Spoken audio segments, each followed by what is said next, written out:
Imagine for a moment that every secure message you've ever sent, your banking details, private conversations, even national security intelligence could suddenly be instantly decrypted. Hmm.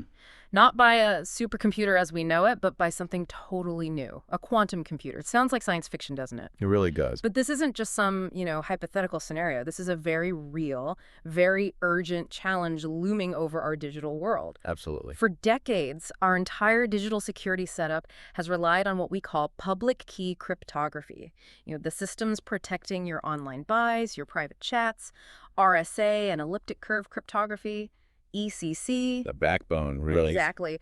Their strength, the reason they keep our data safe, is built on these really complex math problems that are just, currently too hard for classical computers to solve. Right. We're talking practically impossible timescales. Billions of years, maybe more. And here's where the game just fundamentally changes. Quantum computers, running on totally different principles, they unlock completely new computational powers. Yeah, it's a different paradigm. Algorithms like the famous Shor's algorithm are specifically designed to just obliterate those hard problems behind RSA and ECC. Obliterate, that's a strong word. It fits. Yeah. They don't just speed things up a bit, they can solve them in polynomial time. Which means once a powerful enough quantum computer exists, the security of pretty much everything digital today could be completely compromised. That's a truly chilling thought, and here's where the urgency really hits home.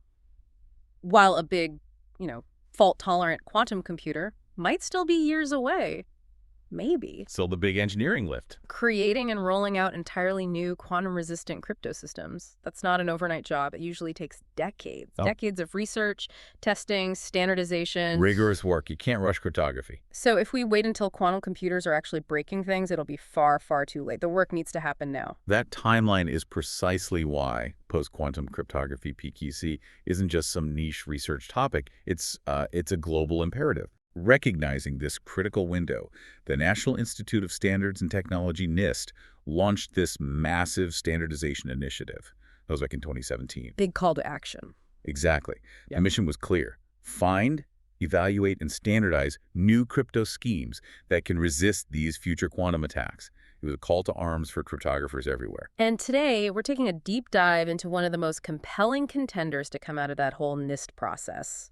The Saber key encapsulation mechanism, or CHEM. Saber, yeah. Yeah. A strong candidate. Specifically, we're going to pull back the curtain on a groundbreaking new hardware implementation. A tiny, incredibly efficient chip designed to deliver quantum-resistant security in the real world. And this is just theory, right? This is silicon. Exactly. We're talking about the first silicon-verified implementation of Saber. That's a huge milestone, a big step towards a quantum-safe internet. It really is.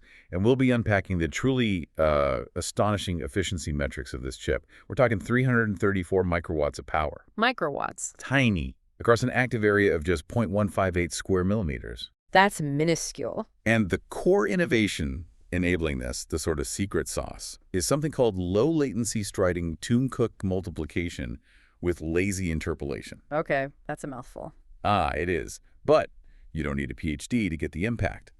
We're going to break down exactly what that means and why these clever engineering choices are so significant for, protecting your digital life down the road.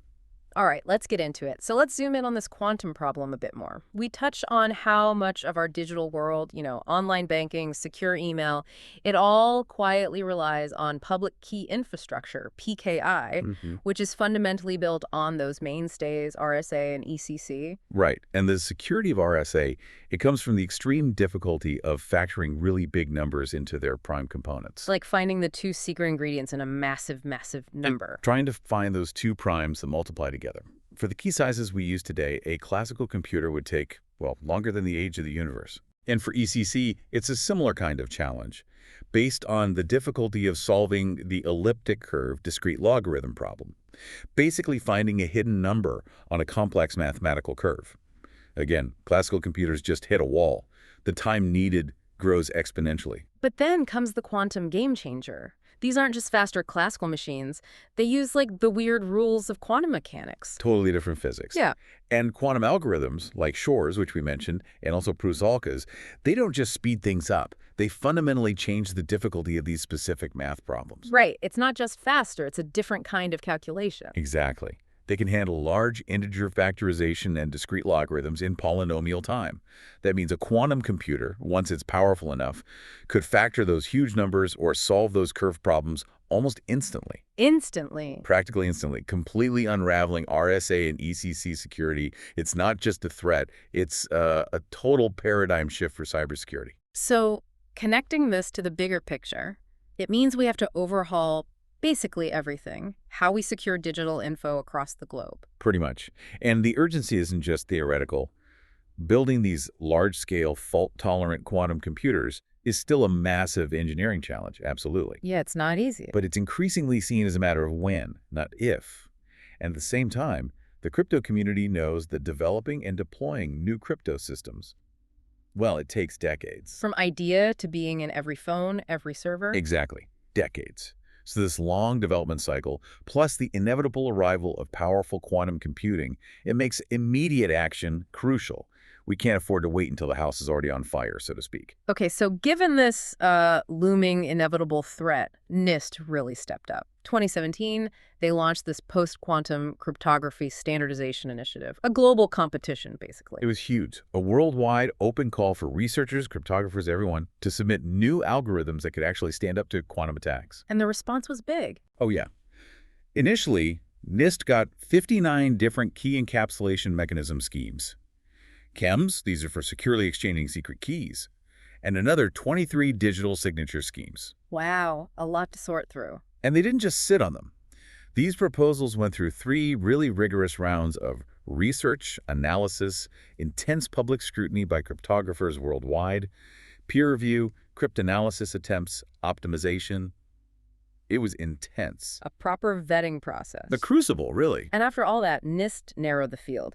For the chem category, they picked 3 lattice-based schemes, Saber, Kyber, and NTRU, and 1 code-based algorithm, classic Macaulays, for the final round. Right, those were the ones showing the most promise in security, performance, practical implementation. Now, NIST recently named Kyber as the initial standard for general PQC, but that doesn't mean Saber is out, right? Not at all. And this is really insightful. NIST's own report on the finalists confirmed that Saber offers strong security at par with Kyber and is perfectly suitable to be used as a PQC chem in the future. So comparable security is still very much in the running. Exactly. It's not like one is definitively better. Both are incredibly robust, viable solutions. And this continued recognition, plus Saber's flexibility, which we'll get into, makes developing optimized hardware for it, like this chip, extremely relevant. It gives the industry options, crucial options. All right, let's finally peel back the curtain on the how. How does this quantum resistance actually work? Many of these top contenders, including Saber, are built on lattice-based cryptography.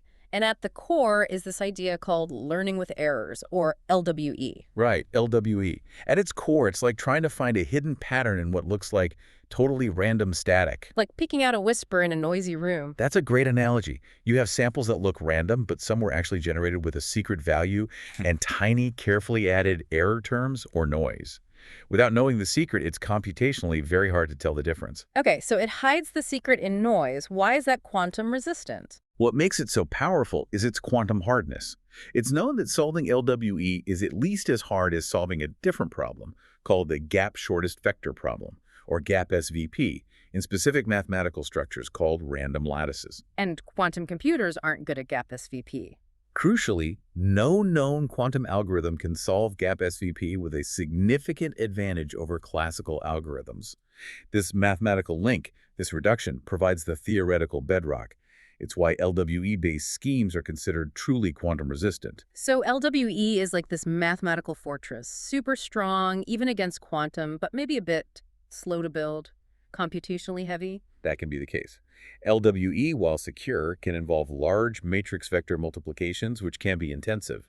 So researchers look for ways to make it more efficient without, compromising security. And that led to ring LWE, RLWE. Exactly. RLWE improves efficiency quite a bit by changing the elements involved. Instead of just numbers, the elements become polynomials within a specific mathematical ring. This structure allows for faster calculations using polynomial convolution. Faster is good. But you mentioned a trade-off. Right. This added algebraic structure, while speeding things up, also introduced some security concerns. More structure could potentially open up new, unforeseen attack vectors down the line. Classic crypto trade-off, speed versus potential vulnerability. So LWE, super secure, maybe slow. RLWE, faster, but maybe some worries. We needed a middle ground. And that's where module LWE, or MLWE, comes in. It's sort of an elegant intermediate solution. How does it balance things? Well, it offers higher security confidence than RLWE because it has less of that exploitable algebraic structure, but it's still more efficient than plain LWE. It uses public matrices that are smaller overall than LWE, but the elements within those matrices are polynomials like in RLWE. Ah, okay. A mix and match. Kind of. The secret and error terms also become short vectors of polynomials. It's a blend that gives a robust, performant, and sort of more confidence-inspiring foundation. And Saber takes this concept, but tweaks it again. With learning with rounding, LWR. Saber uses module LWR, MLWR. Yes. And this is a key difference. With LWR, the way error is introduced is different. In traditional LWE, you explicitly add random noise. Right. With LWR, the error is introduced implicitly. You just round down or chop off the lower order bits of the result. Just rounding. That seems too simple. It sounds simple, but it's surprisingly effective. It maintains security comparable to LWE. The idea is that this rounding process acts as a very effective way to diffuse entropy, to spread out the information, making it hard to distinguish these rounded samples from random ones. It bakes security in through, well, imprecision. Okay, so wrapping this section up, cybersecurity isn't just a hope. No, not at all. It's firmly rooted in these mathematically hard problems, specifically MLWR. And since no known quantum algorithm has an edge in solving these, this foundation is precisely what makes Saber a strong quantum-resistant contender. Okay, so Saber has this strong MLWR mathematical backbone. Let's talk about Saber itself. It's a lattice-based post-quantum key encapsulation mechanism, a KEM. Right. And a KEM, just to clarify for everyone, is basically a clever way for two parties, let's call them Alice and Bob, to securely agree on a shared secret key. Right. Even if they're talking over an insecure line where someone might be listening. It's the first step in setting up a secure connection. The handshake. Exactly, the secure handshake. And this happens through a series of algorithms. Let's walk through the core steps, simplified. First, key generation. Okay. It starts with a truly random 256-bit seed. This seed is then expanded using a function called shake128. It's like a cryptographic pseudo-random generator to deterministically create the public matrix A. So A is this big grid of numbers, everyone can see it, derived from the seed. Correct. Alongside this, a secret vector, ES, is generated. And here's a crucial detail. Its coefficients follow a specific pattern, a discrete binomial distribution. Not just random numbers, but carefully structured randomness. Helps with security and efficiency. Right. Then what? Next, a sample B is computed from the public matrix A and the secret vector S. This involves polynomial multiplication, adding a constant, and crucially, that rounding operation we just talked about. That's the LWR part, introducing the error implicitly. Okay, so A, S, and rounding give you B. Right. The public key is then the pair. The seed used for A and this calculated B. The secret key is just is. Alice keeps is secret shares. CAB. Got it. So Alice has her keys. Now Bob wants to send her a shared secret. That's encryption, or rather, encapsulation in chem terms. Encapsulation, yes. Bob uses Alice's public key. He regenerates the public matrix A using that public seed. Then he generates a new temporary secret, let's call it S prime, and a new sample B prime, similar to key generation. Okay, a temporary set. Then an additional sample V prime is computed. The actual message M, which is the shared secret Bob wants to establish, is encoded into a format called SM. And this M, along with B prime, forms the ciphertext Bob sends back to Alice. All right, ciphertext sent. Now Alice needs to get the secret back out. Decapsulation. Exactly. For decapsulation, Alice uses her private secret keys. She computes a new sample, CV, sort of mirroring the encapsulation process. The original message, M prime, the shared secret, is recovered by decoding the difference between this V and a scaled version of CB from the ciphertext. And somehow the math works out so only she can do this with her secret keys. Precisely. It reconstructs the shared secret known only to Alice and Bob. That's the basic handshake. But real-world attacks are more complex. What about things like chosen ciphertext attacks, CCA? Good point. Basic HIMs aren't always CCA secure. So Saber uses a standard technique called the Fujisaki-Okamoto transform to achieve CCA security. How does that work, roughly? It involves adding more cryptographic hash functions, specifically SHA-3512 and SHA-325D6, and using an extra random number Zs during key generation and encapsulation-decapsulation. Crucially, during decapsulation, there's a check. It verifies if the received ciphertext is properly formed. If not, it rejects it, preventing attackers from learning things by sending manipulated ciphertexts. Okay, so extra hashing and checks for robustness. Right. And if you look at Figure 2 in the source paper, it shows that nice Alice and Bob flow. Alice generates keys, sends public key. Bob encapsulates, sends ciphertext. Alice decapsulates with her secret key. And the really cool thing about the chip we're discussing, it can do both roles. It can be Alice or Bob. Very versatile. Okay, Saber clearly has a solid foundation and works well. But what makes it stand out from, say, Kyber or NTRU? What are its distinctive features? One you mentioned is quite surprising. It uses power of 2 moduli. Yeah, this is genuinely interesting. Polynomial multiplication is, as we said, often the biggest bottleneck. Most other lattice schemes use prime moduli, Why prime? because prime moduli allow them to use something called the number theoretic transform, or NTT, for multiplication. NTTs are often very fast for large polynomials. Saber, however, made this unorthodox choice, their words of using a power of 2 modulus, which means no NTTs for them. So how does it keep up performance-wise? That seems like a disadvantage. It seems like it, but they achieve comparable performance by combining other fast subquadratic algorithms like Tooncook, which we'll get into, and Kurantsuba. It's just a different path to fast multiplication.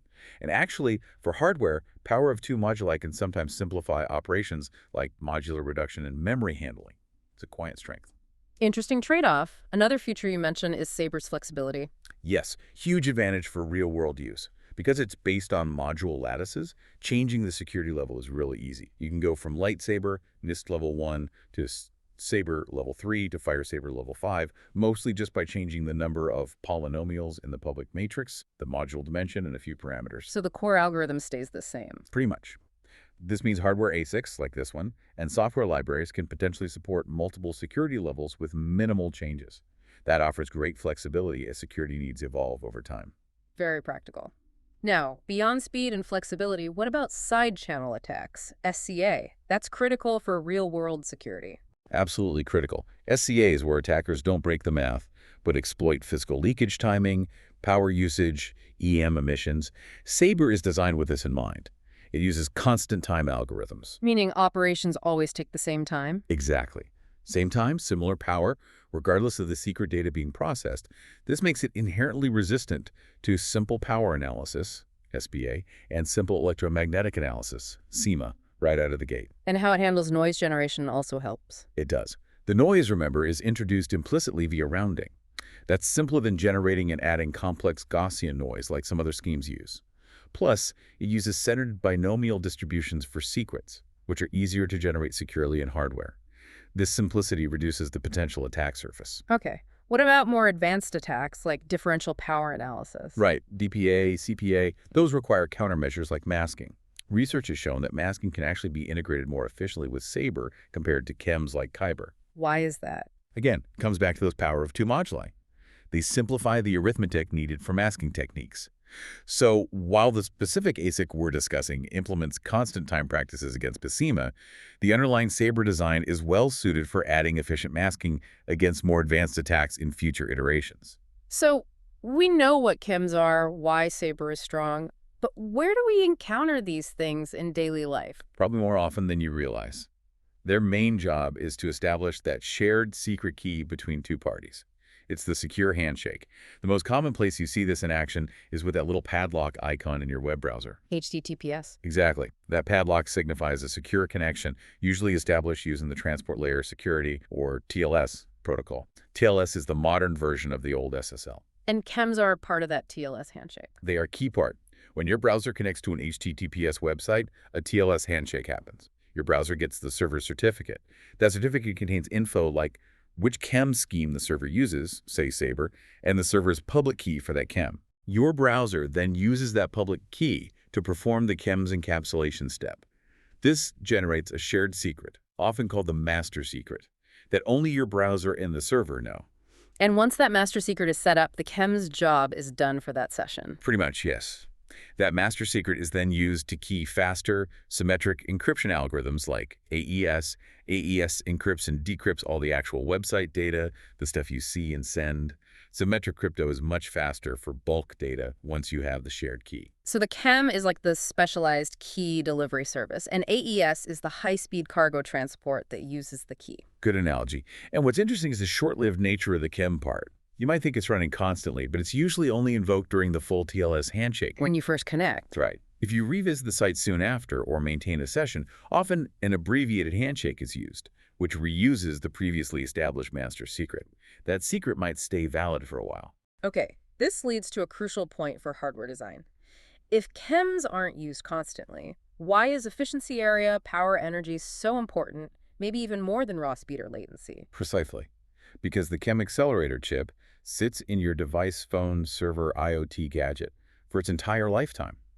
But the chem operation itself is relatively short and infrequent compared to, say, the symmetric encryption that's constantly running during data transfer. So optimizing for the lowest possible latency isn't the absolute top priority. It's important, but maybe not the top priority. Achieving low area, meaning a cheaper chip, low power, meaning less battery drain or heat, and low overall energy consumption per operation becomes paramount. The goal is to minimize the accelerator's lifetime cost, both manufacturing cost and operational cost. Right. Make it small, cheap, and power sipping because it's always there, even if only used occasionally. Exactly. And this focus directly motivates the innovative design choices in the Saber ASIC we're about to unpack. Okay, so the mission was clear. Build a chem accelerator with ultra-low power and a tiny chip area. That sounds challenging. Where did the researchers even begin optimizing? They started by identifying the biggest computational hog, the main bottleneck, and tackling that first. And as we've hinted, for Saber, the central operation is polynomial multiplication. Right, all those multiplications inside the matrix vector product. Exactly. Saber's public matrix A is 3 by 3 polynomials, each with 256 coefficients. So you end up doing a lot of 256 by 256 polynomial multiplications. These happen in a specific algebraic ring, RQ, where coefficients are modulo Q, which is 213 for Saber, and the polynomial is modulo xn plus 1, where n to t66.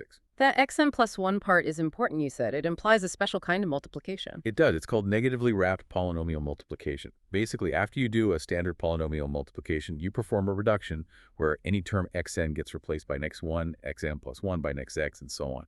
It sort of wraps the polynomial back onto itself. Smart hardware needs to exploit this structure. Okay.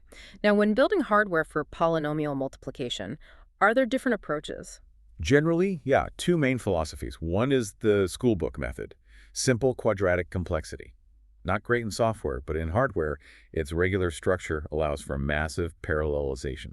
You can throw a lot of silicon at it to get high speed, trading area for performance. But that sounds big and power hungry, which is the opposite of the goal here. Exactly. So the second approach, the one these researchers took, is to first optimize the algorithm itself to reduce the number of operations needed. Then, once you have a more efficient algorithm, you optimize its hardware implementation. Smarter algorithm first, then smarter hardware. That's the idea. It's common in software, but this work shows it pays off massively in hardware too, especially for low power, low area goals. So the path was optimizing the algorithm, and they chose Tomb-Cook multiplication. How does that work? It's a divide and conquer strategy. It is. Tomb-Cook breaks a big polynomial multiplication into several smaller ones. For Saber's 256 by 256 multiplication, they used Tomb-Cook four-way. This turns one big 256 by 256 multiply into 7 smaller 64 by 64 multiplies. 7 smaller ones instead of one huge one. How much does that save? It saves about 56% of the total multiplication operations. That's a huge reduction in complexity right at the algorithmic level. Fewer multiplies means less energy, less heat, less chip area needed for multipliers. Okay, a big win. How does Tomb-Cook do this? Evaluation and interpolation. Right. It has two main stages. Evaluation transforms the input polynomials from coefficient form into a point value form at specific evaluation points. In this form, multiplication is simpler, just pointwise multiplication. Then the interpolation stage takes these resulting point values and converts them back into the coefficients of the final product polynomial. Clever. But the paper mentions problems with classical Tomb-Cook in hardware. What were the snags? The classical approach, while algorithmically good, had hardware drawbacks. First, poor memory access. The coefficients it needed weren't stored sequentially in memory. It had to jump around with large offsets, like 64. Hardware loves sequential access, so this was inefficient. Okay, bad memory patterns. What else? Second, the intermediate polynomials generated during the classical Tomb-Cook process actually double in size.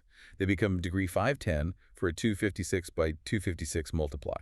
This requires extra memory and an explicit separate step later to perform the ring reduction, that xn-1 thing, to get back to the right size. More steps, more memory. This is where the real innovation comes in. They used striding Cook. What makes this variant so much better for hardware? The key difference in striding Cook is a subtle but powerful mathematical reframing. It uses a different ring isomorphism, changing how the polynomials are represented internally during the calculation. It seems like a small change on paper, but it completely changes the data flow in hardware. What are the benefits? Several big ones. First, memory access. Striding Cook reads coefficients with consecutive indexes. Sequential access. This is perfect for hardware. It allows highly efficient single-cycle fetching of 64-bit data words from memory, boosting throughput and simplifying the memory interface. Okay, solves the memory access problem. What about the size doubling? Solve 2. Striding Cook performs implicit ring reduction. The necessary modular reduction, xn-1, happens inherently as part of the process. The intermediate polynomials don't double in size. The output is already in the correct ring, RQ. Wow, so no size doubling, no extra reduction step needed? Exactly. Big savings in complexity and memory. Plus, the interpolation stage iterates over fewer coefficients, 64 instead of 127 in the classical version, which helps performance and memory compactness. And a small bonus: the result array doesn't need zero initialization. It really sounds like they re-engineered Cook specifically for hardware efficiency. They absolutely did. If you look at Figure 4 in the paper, comparing A, the classical structure, and B, the striding structure, the difference is visually striking. Striding is much cleaner, much more hardware-friendly. Okay, striding Cook is already a huge improvement, but they added another layer: lazy interpolation. Sounds like procrastination pays off here. Huh. In a way, yes. The core idea is that Cook evaluation and interpolation are linear operations.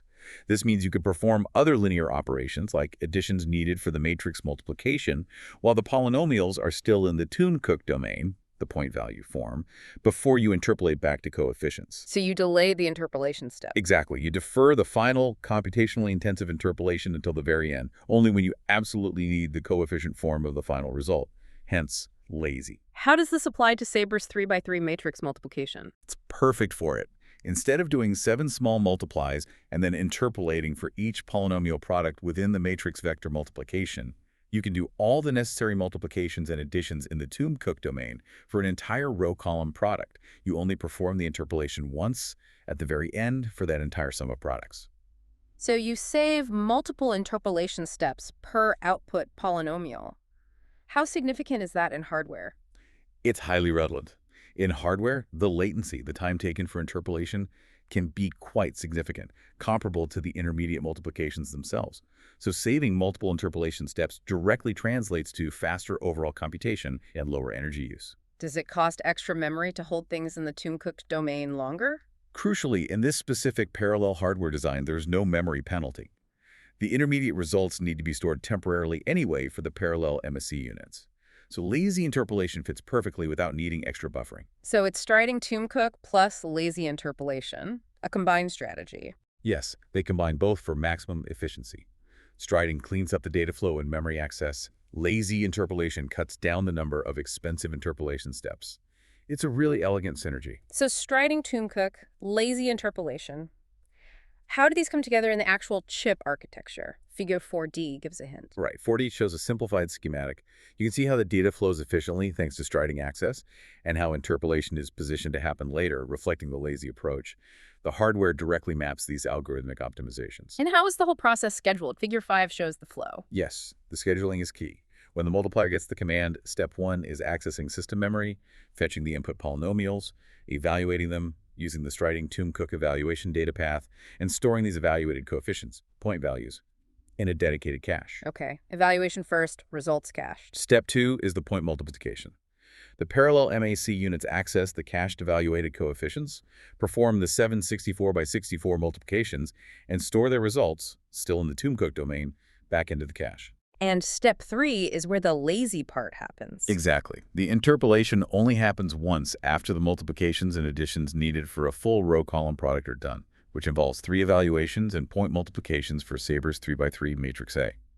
The interpolation data path reads the accumulated results from the cache, performs the final conversion back to coefficients, and stores the final result polynomial back into the main system memory. So you clearly see the interpolation savings. It's not happening after every single multiply. Precisely. That's the benefit of lazy interpolation visualized in the schedule. Fewer steps, less work, more efficiency.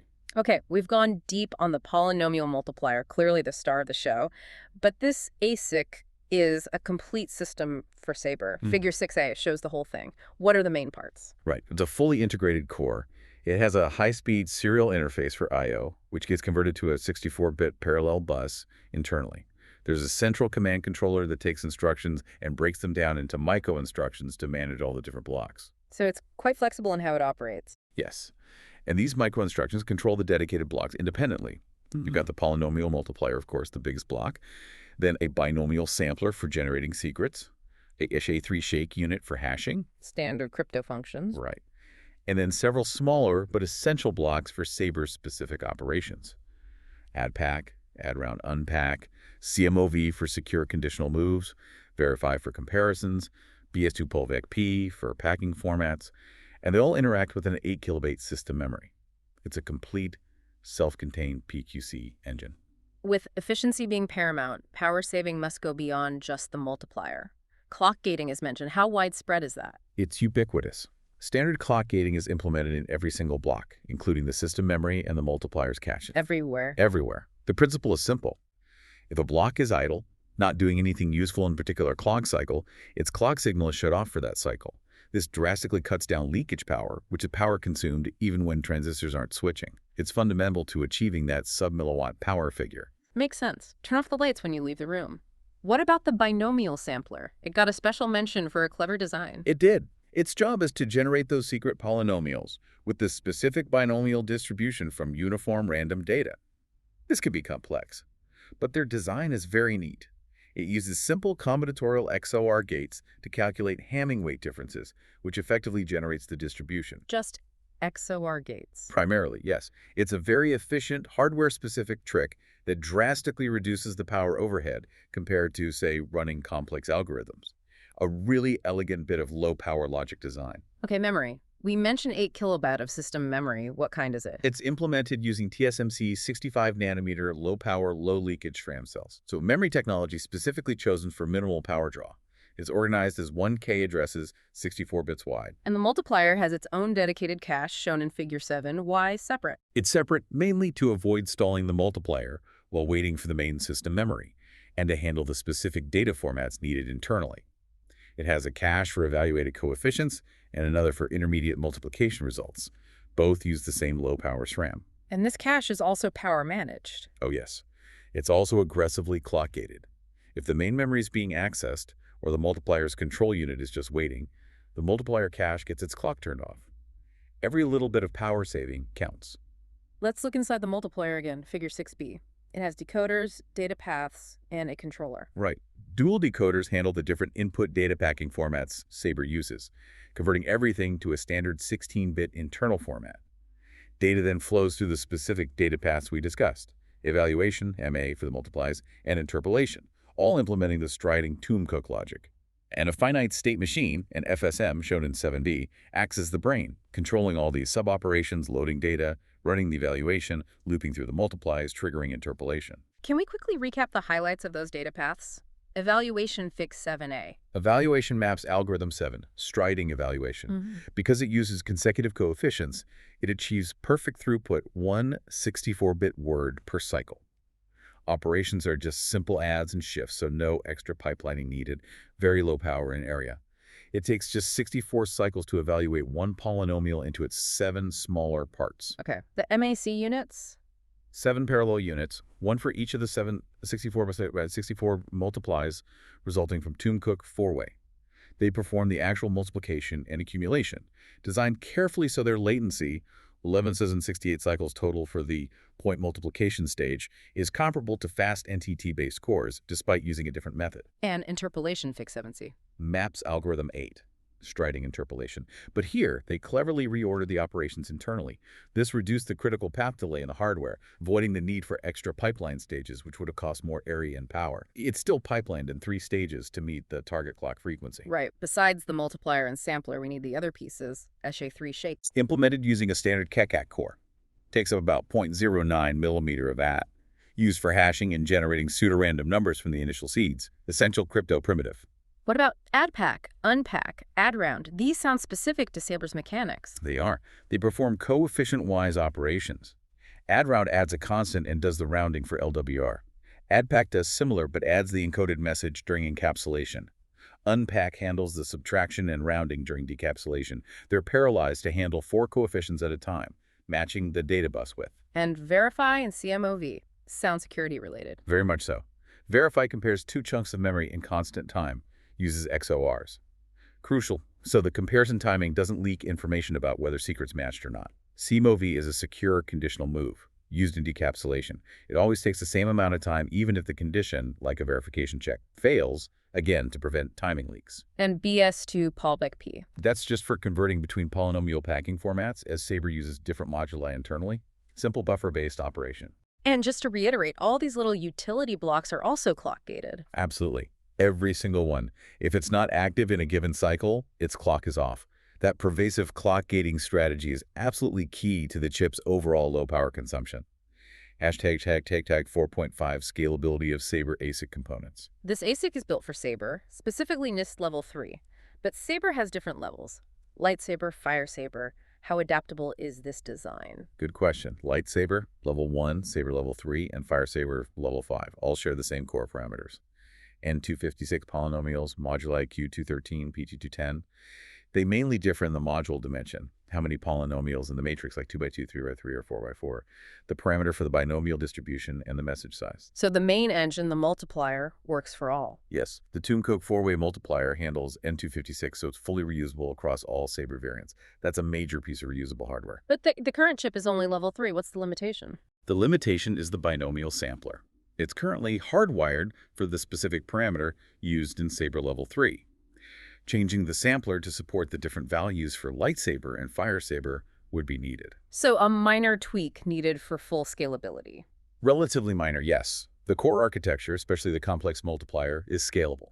Supporting the other levels would primarily involve modifying the sampler block. And looking even further ahead, could these techniques apply to Kyber now that it's the NIST standard? That's the million-dollar question. The researchers express a firm belief that many techniques could be adapted. Saber and Kyber both use N256 polynomials, so the multiplier size is the same. Many architectural blocks are similar. It wouldn't run Kyber directly. No. Kyber uses different moduli, a different error addition method, not rounding, so you need changes. Different modular reduction, maybe NTTs instead of Toomcook or adapting Toomcook, updates to data paths. But adapting the power-saving strategies, the memory optimization ideas, the overall architectural approach, that seems very feasible. It's definitely an intriguing research question for the community. Okay, we've dissected the chip. Let's talk impact. What does this specific piece of work really represent? It's genuinely a cornerstone achievement. This is the first silicon-verified implementation of the Saber core, and, there are very few fully functional PQC ASICs out there at all. So this isn't just a simulation or an FPGA, it's real hardware. Real fabricated hardware that works. That's a crucial step. It proves that Saber, a leading PQC candidate, can be implemented practically and efficiently in silicon. It moves PQC from theory towards tangible deployment. And it was made using a 65-nanometer TSMC process. You mentioned that's not the absolute cutting edge. Right. It's a mature, reliable process. But some other research chips might use smaller nodes, like 40 nanometers or even 28 nanometers, which inherently offer advantages in density and power. So the fact they achieved these results on 65 millimeters is actually more impressive. I'd say so, yes. It highlights that the incredible efficiency comes primarily from the clever architectural and algorithmic optimizations, not just from riding the wave of the latest, most expensive process node. And the area figures reported that's just the accelerator core. Yes, the 0.158 millimeter itself is the active area of the Saber accelerator itself. It doesn't include test logic, empty space on the die, or the main system memory banks, just the core processing logic. The Kekat core adds another 0.09 millimeter if you count that in. It really focuses on the density of the custom Saber logic. Let's hit those headline numbers again. Area first. Figure 9 shows comparisons. The area is just 0.158 square millimeters. That's the lowest reported to date for any PQC core accelerator, even beating designs on smaller process nodes sometimes. And even after all the optimization, the multiplier still takes up almost 84% of that tiny area, showing where the complexity lies. Phenomenal. Now, power consumption. Those microwatts. Just 333.9 microwatts at the optimal point. 0.7V, 40 millihertz. That's about 38% less power than other silicon-verified PQC cores. And compared to a state-of-the-art Saber accelerator simulation, not silicon, it's an incredible 118 times lower active power. 118x, that's staggering. It makes PQC viable for really tiny devices. Exactly. IoT sensors, smart cards, embedded systems where every microwatt counts. And memory footprint. How much RAM does the accelerator itself need? Just 10.1875 kilobytes. That's tiny. It's about 4 times lower than other state-of-the-art implementations, which often need around 40 kilobytes. Again, the striding tomb cook and lazy interpolation really pay off by reducing intermediate storage needs. Area, power, memory, all record-breaking. What about energy per operation? How much juice does it actually use to do the crypto? For the core polynomial multiplication, it's about 40 nanojoules per multiply, a 37% reduction compared to others. Looking at the whole chem process, keygen, encapsulation, decapsulation combined, it uses about 1748 nanojoules total. That's roughly twice as energy efficient as other more general-purpose crypto processors. And that optimal point was 0.7V and 40 megahertz. Yes, at that point, keygen is 444 NJ, encap 579 NJ, decap 725 NJ, lowest total energy. You mentioned earlier that higher frequency can sometimes reduce total energy, which seems weird. Can you explain that again? Right, it's about the balance between dynamic power, used when switching, and linkage power, used even when idle. Higher frequency increases dynamic power per cycle, but it finishes the job faster. Less time spent leaking power. Exactly. If the operation is short, finishing it quickly can mean the total energy consumed by leakage over that shorter time is less, potentially outweighing the increase in dynamic power. So there's usually a sweet spot frequency and voltage for minimum energy, which isn't necessarily the absolute lowest frequency. Got it. Okay, what about latency? We know it wasn't the top priority, but is it slow? Not at all. The point multiplication takes about 1,300 clock cycles, which is competitive with fast NTT-based designs. Running at 160 millihertz, the full chem operations are really quick. Keygen in 89 microseconds and cap in 117 toins, decap in 146 toins. How does that compare to software? It's about an 80 times improvement over the fastest optimized software implementations on standard CPUs. So while they optimize for power and area, they certainly didn't sacrifice speed. It's still very fast, more than adequate for the typical use cases of chems. So, summing up the technical achievements here, Mm-hmm. what are the key ingredients again? Figure 3 gives a nice overview. Yeah, the core contributions are really that combination of striding tune, cook, and lazy interpolation for the multiplier, the pervasive clock gating across every block, the efficient shift-based multiplier in the evaluation stage, reducing loop operations, and really optimizing the memory hierarchy and access patterns. It's a holistic approach. And the broader significance, this isn't just one cool chip, right? No, it's much bigger than that. This work is a cornerstone for PQC development. It proves unequivocally that practical, ultra-low power, highly compact, quantum-resistant hardware is achievable now. It lowers the barrier to entry. Massively. Especially for resource-constrained devices, the billions of IoT devices, embedded systems, smart cards where cost, size, and power are absolute deal breakers. This ASIC provides a blueprint, showing it's feasible to embed strong, future-proof security practically everywhere. It really helps pave the way for a global transition to a quantum-safe internet. #tag outro. So let's bring it all back home. Today we've taken a really deep dive into an incredible piece of engineering, this tiny, super efficient chip for Saber, a leading post-quantum chem. By combining advanced math tricks like striding tune cook and lazy interpolation with smart power management, like clock gating everywhere, these researchers delivered truly record-breaking low area and power. It's just a marvel of chip design. Yeah, and what really stands out is that this isn't just an academic paper. This is the kind of quiet, efficient hardware that will, work behind the scenes, protecting your banking, your messages, everything digital, not just today, but against those quantum threats we know are coming. It's like the invisible shield being forged for our digital future. Absolutely.